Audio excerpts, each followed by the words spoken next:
considered the last great gold rush in North America.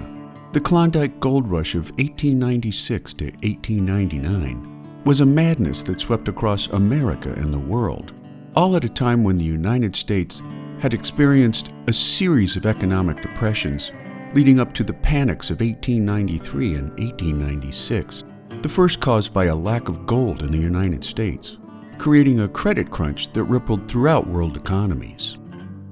As stock prices on Wall Street began their precipitous tumble, a domino effect of financial collapses soon followed, including bankruptcies for the Northern Pacific and Union Pacific Railroads, the Atchison, Topeka, and Santa Fe Railroad, 500 regional and national banks, and more than 15,000 companies across the United States.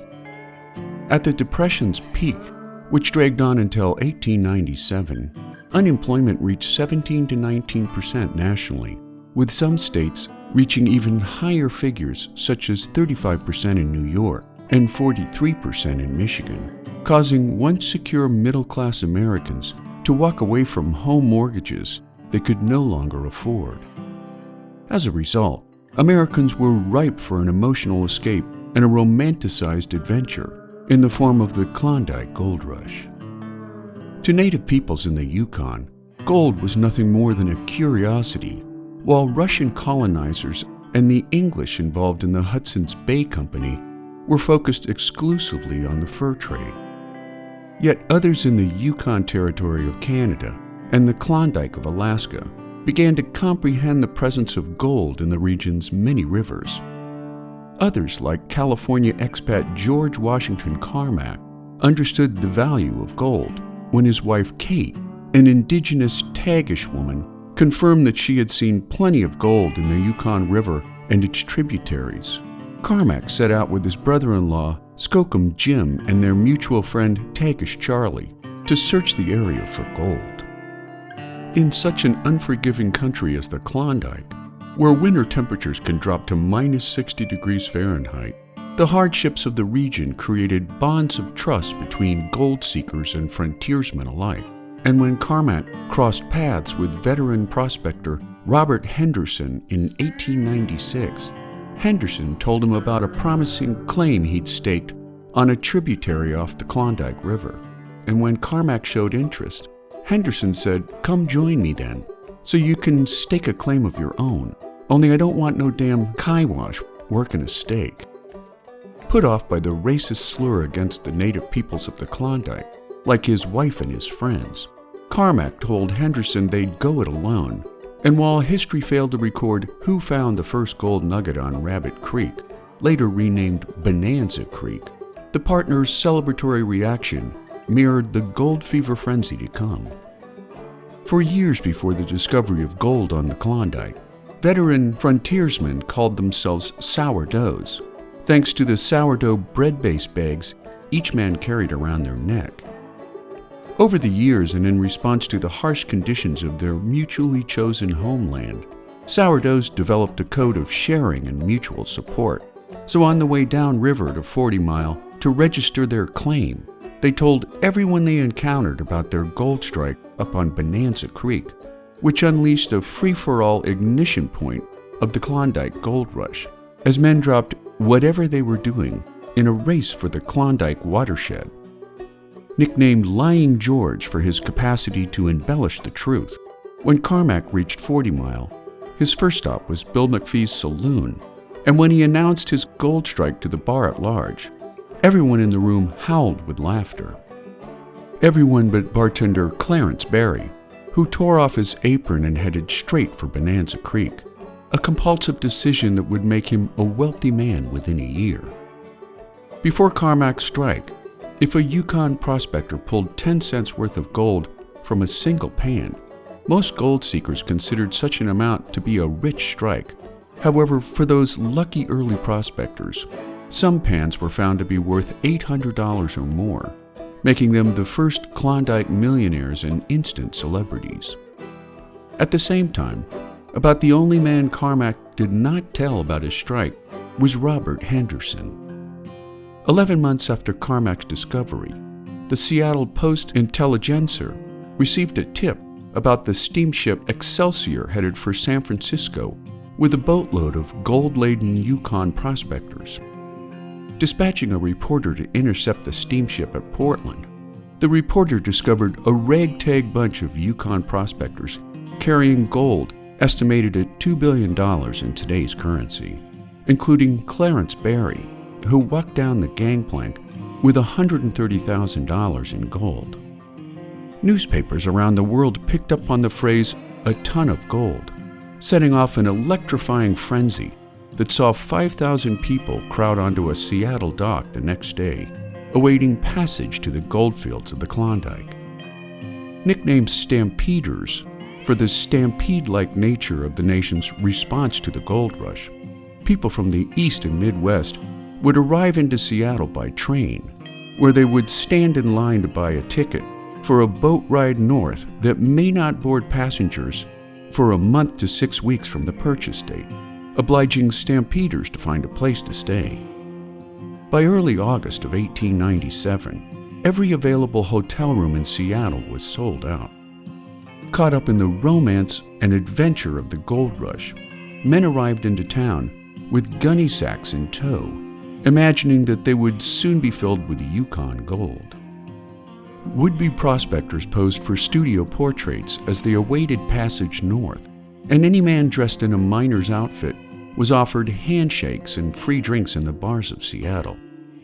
Dispatched by Harper's Weekly, writer and outdoorsman Tappan Adney was among the first wave of stampeders, setting out in July of 1897. On the 30th of July, I purchased at the office of the Canadian Pacific Railway in New York a printed ticket reading New York to Dai. I spent the next 3 days getting together a 1 year's outfit, including a complete photographic kit and the best moose-hide moccasins I could find.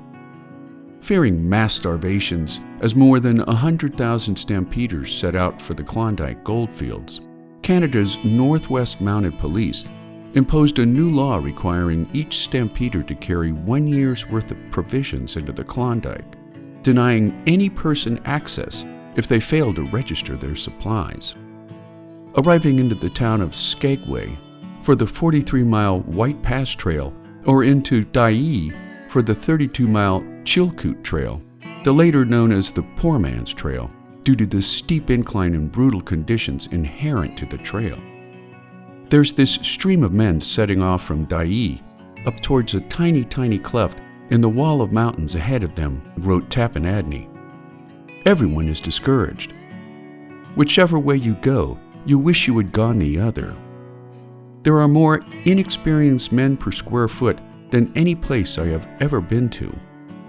Their last words were, "Well, boys, we'll meet you on the other side." Nor did a stampeder have to climb the Chilkoot Pass just once, but rather 15 to 20 times, as they hoisted a year's worth of supplies up the pass, making the journey not days or weeks, but sometimes months at a time through numbing snows and brutal temperatures. Horses and men died in droves, some by exhaustion, other including horses by suicide. In his wildly successful book, The Klondike Stampede, Adney witnessed an avalanche that killed several dozen men, leading him to write of the moment suddenly they were gone. Nor was the White Pass Trail from Skagway any less of a hardship challenge, which quickly turned into a nightmare for both men and animals alike as traffic jams formed along narrow single-track switchbacks. Impatient to get to the goldfields, stampeders whipped and starved their animals, leading to the abuse deaths of more than 3,000 pack animals. One Canadian official wrote that he witnessed some horses commit suicide by leaping off cliffs, while others simply died from starvation and exhaustion. I saw a horse stunned and starving, collapsed in the middle of the trail. I moved on. When I returned some days later, all that could be recognized to this poor beast was its rotting head and tail, its torso having been beaten into a pulp by the ceaseless traffic passing over it. Novelist Jack London, who wrote The Call of the Wild, was 23 years old when he started across the pass. only what he experienced would haunt him for the rest of his life. After summiting either trail, it was mercifully downhill to Lakes Lindeman and Bennett, which during the winter of 1897 and 98 halted stampeders dead in their tracks. Positioned at the headwaters of the Yukon River, both lakes had frozen solid, forcing some 30,000 Klondikers to camp along 60 miles of shoreline, where they cut down trees in the bitter cold to build boats for their 500-mile run to Dawson City at the confluence of the Yukon and Klondike rivers. On May 29, 1898, Adney wrote, "The ice broke. Within 48 hours, 7,124 boats passed this very spot. 30,000 worn-out stampeders, carrying 30 million pounds of food, thousands of tons of supplies, on a 500-mile race to Dawson. Few knew anything about what lay ahead. Few had ever run rapids before, which the stampeders experienced at Miles Canyon as they rode down two 50-foot straight-down rapids known as the White Horse and Squaw Rapids. 23 people were killed, while hundreds more lost their boats, food, and supplies. The Mounties eventually intervened over the slaughter, removing women and children from boats while allowing only skilled pilots to run the hazardous rapids.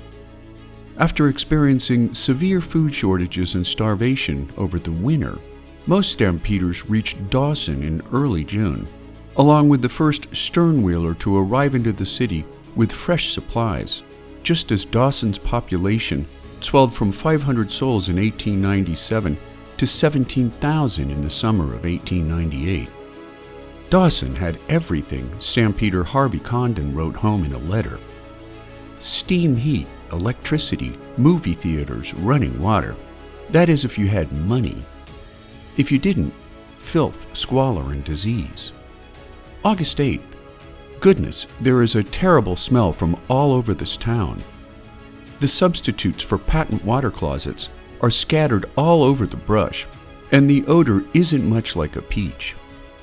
The amount of sickness in Dawson is something terrible. The hospitals are crowded, and they put patients in the lower floor before the upper floor is finished. 3 acquaintances of mine have already died, 1 of scurvy and 2 of typhoid fever. And a young fellow who helped me build my boat and came down behind me has given up to die from typhoid.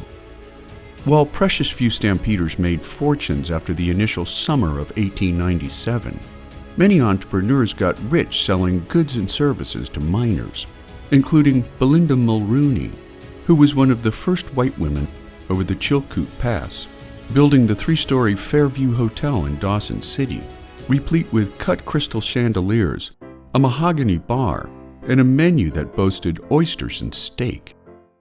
An Irish immigrant from County Sligo, Mulrooney also made the first of several fortunes by buying up promising claims that made her a Klondike millionaire.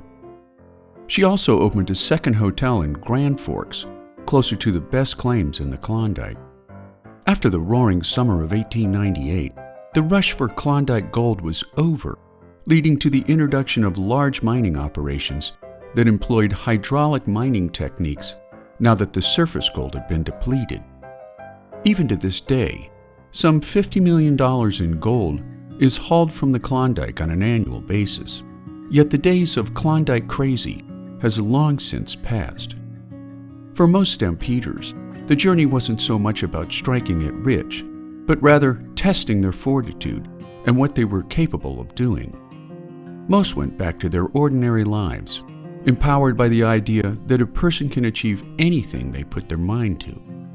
As for the leading players in the Klondike Gold Rush, George Carmack invested his gold wisely and died quietly in bed. His second wife and daughter would fight bitterly for years over his robust estate. Robert Henderson, the man who refused to mine with Indians, spent the rest of his life looking for gold and not finding it.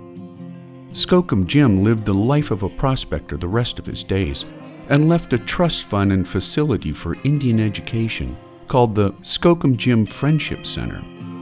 Tagish Charlie built a large house in his hometown of Tagish but got drunk one Christmas and drowned in a creek behind his home. Soapy Smith, the uncrowned conman king of Skagway, was Grand Marshal of the 1898 4th of July parade.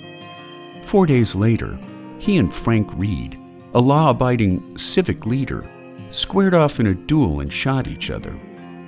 Soapy Smith died on the spot, while Reed passed away a couple of weeks later.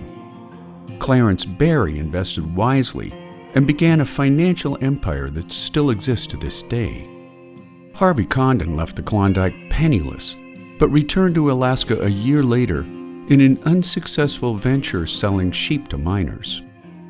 Spending the rest of his life as a rancher in Washington state, he died quietly in 1933. After Belinda Mulrooney's husband was killed in World War I, she retired to her castle in Yakima, Washington, outliving her fortune and dying poor in 1967 at the age of 95, making the Klondike Gold Rush a short yet thrilling time at the close of the 19th century.